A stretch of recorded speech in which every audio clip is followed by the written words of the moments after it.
Good work, John. I think you've done some really interesting things here. Whimsical, we're looking at, and I really like the contrast between these fully saturated hues and um, these much less saturated. This looks like a tone of red.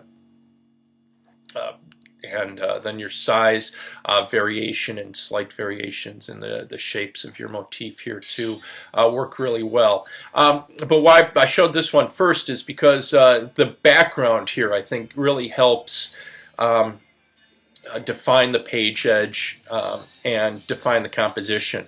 And I think that if the same thing was done here, a rectangle of a tint tone or shade would really help define the composition.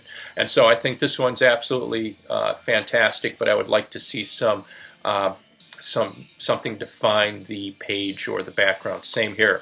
Happy, good use of colors, good bright, warm colors, but it just looks like a series of shapes floating in space. So give it some kind of background or something to define the page edge for it to exist on. Same for angry here.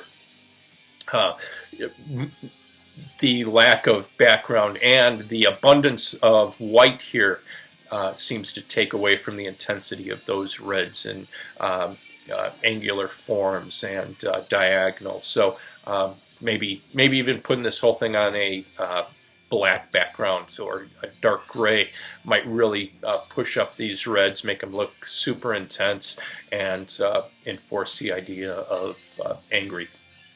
But I do think overall you've done terrific work here. Really happy with it. So I think I will send them back to you just to have you insert some kind of definition of the page, and then send them back to me for a grade. Okay? I think you, like I said, I think you've done really solid things here. I'd just like to see them refined a little bit more.